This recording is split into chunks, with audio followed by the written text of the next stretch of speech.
Well, hey everybody, welcome back to our study of the book of Revelation. It's a journey that we started a few weeks ago, and I'm amazed at how many of you have really tapped into this. It's really encouraging for me to really keep this thing going. I want to give you kind of a heads up on this is not my new purse. It's not a man's bag. It's actually a chemotherapy pump that's pumping chemo in, which is a good thing, by the way. That means my blood levels are all good, and I'm able to continue with the treatment, so I'm thanking God for that. Anyway, I want to start today by rereading a text that we looked at last week that I think is so helpful for us in the book of Revelation in terms of direction.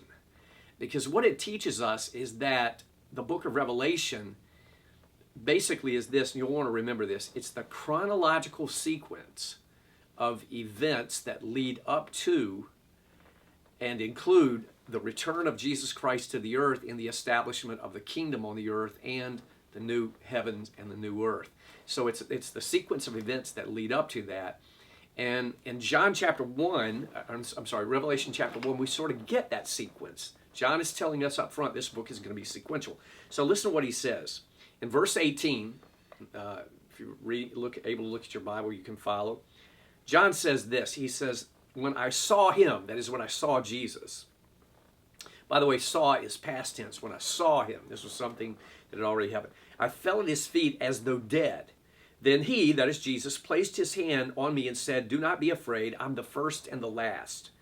I am the living one. I was dead, and now look, I'm alive forever and ever, and I hold the keys of death and Hades. So what John had seen there, past tense, was the glorified, resurrected Christ. Now with that in mind, listen to verse 19. Jesus tells him, write therefore what you have seen, the glorified Christ. So John writes about that. And then he says this, and what is now. So what is happening now? He tells us in the next verse. Jesus says, the mystery of the 7 stars that you saw in my right hand are the 7 churches. That's where we are now. We live in the church age. And then he says this, write therefore what you've seen, the glorified Christ, what is now the church age, and what will take place later. So let me give you sort of a preview of this, what he's saying. He tells John to write what he had seen, which was the glorified Christ. So John wrote about seeing the glorified Christ. He said, then write about what is now, what is happening now. Remember we said what's happening now is the church age. This is the age that we live in right now. And then he says, write about the things that are to come. And what that refers to is the second coming of Christ to the earth and the kingdom that will follow. Remember we talked about that, the 1,000-year kingdom. And then, I'll draw this arrow on out this way, the eternal state, the heaven, the new earth, and the new universe, which is a sort of almost like a new beginnings. It's a return to the book of Revelation. So, again, what you have here is, he says, write what is now, what you saw, the glorified Christ, write what is now, the church age, that's the age that we live in now. The Greek word for church is ekklesia, which means to call people out. That's what's happening now. God is calling out a people. If you get saved, if you're a born-again Christian, you've been called into the ecclesia. God's called out group of people. And then he says, what is to come? And what we find out there, remember we said chapters 2 and 3 deal with the church age. That's the age we live in now. And then in chapters 4 and 5, we take a trip up to heaven. And we see God on his throne, and we see Jesus. And this is what I call in 4 and 5, God's war room.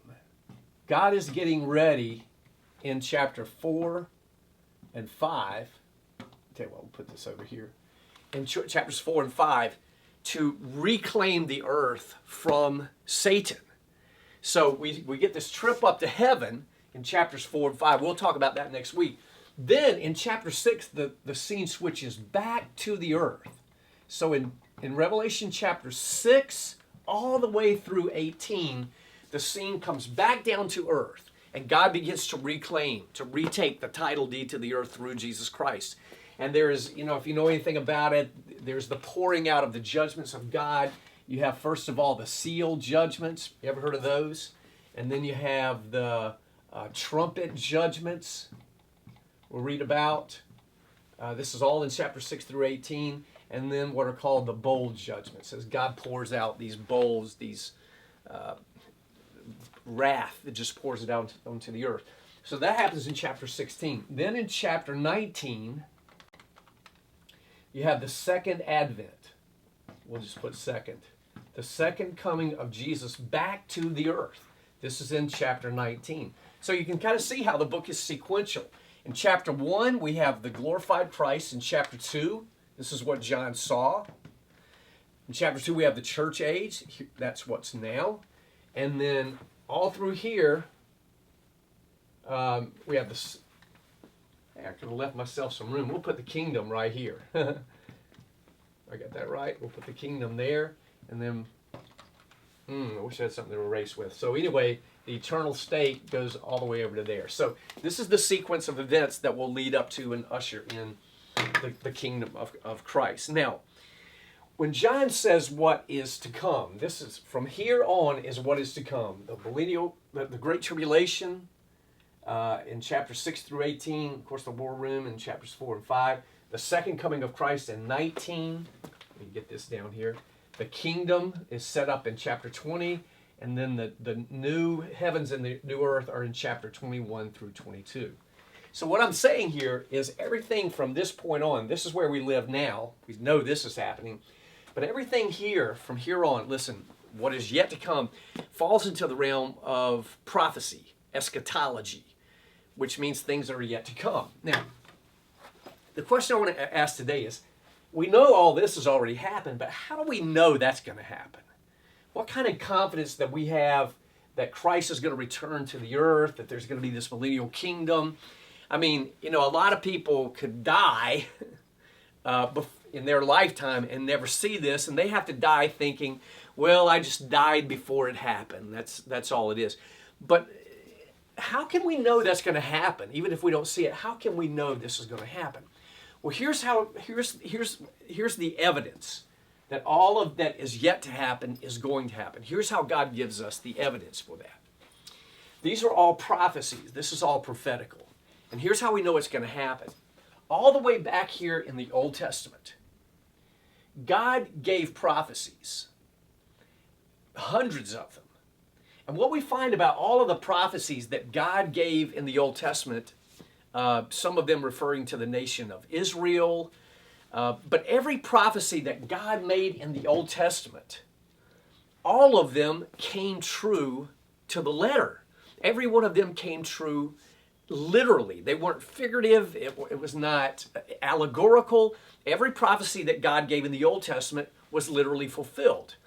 How about this one? In the Old Testament, way back here, God made a total of over 300 verbal predictive prophecies pointing to the cross, pointing to the first coming of Jesus when he came to the earth and died for sin. 300 prophecies about Jesus.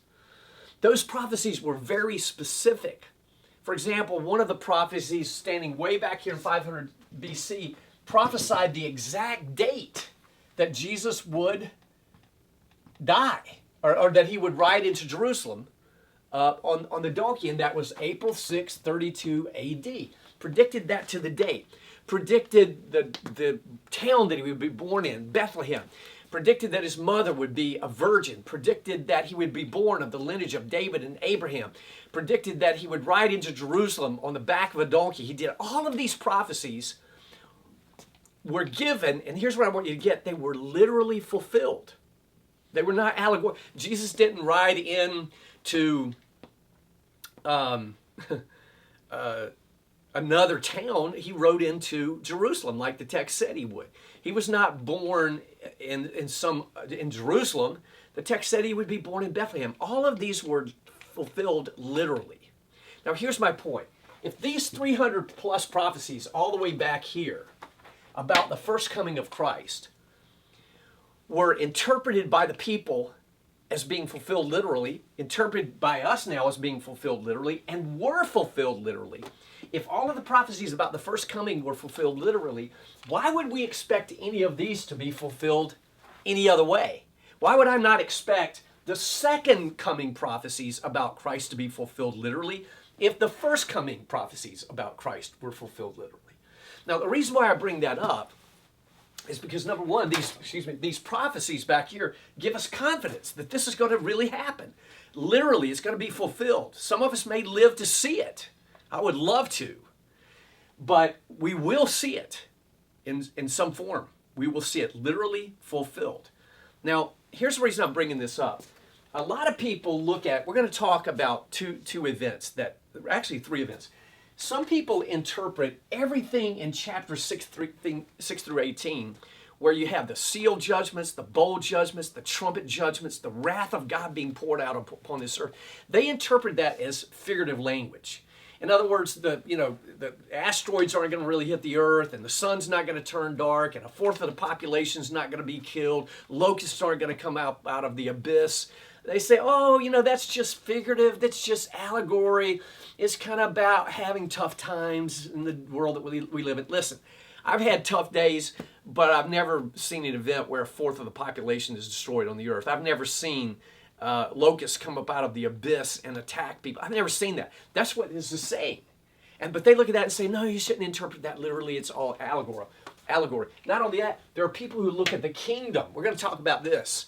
And they say, well, it's not really a 1,000-year kingdom. When you read the text, it says 1,000 years, more than once, 1,000 years, 1,000 years. They say, well, it doesn't really mean a literal 1,000 years. There's not going to really be a millennial kingdom. And they're called amillennialists because they say, in the Greek negates what follows. So amillennial means no millennial. So they wipe that out and say, no millennial. And then there's this thing called the rapture that we're going to talk about. There's kind of this elitist movement within Christianity today, kind of spearheaded and headed by some, people who believe in that dismiss all of this almost, and who say, there's not a rapture, and it's almost like if you believe in the rapture, if you believe in the millennial kingdom, you're not really thinking. But what we're going to do next week, we're going to look at the rapture, we're going to look at the kingdom of God, and we're going to see how the difference is amillennialism and some of these things that dismiss all of this are really systematic theology as opposed to biblical theology. And we'll talk more about that next week. But what I hope you walk away with today in this session is that all of these prophecies back here about the first coming of Christ were fulfilled literally. So the great news for us, we have this incredible destiny that God promised us. We're headed for a new beginning. And it's not going to be fulfilled literally or figuratively. All of it's going to be fulfilled literally. That's the plan that God has in store. This is the pathway to it. And we're going to be looking at that in the weeks to come. Well, I love you all, and I thank God for you. Stay tuned. God bless you.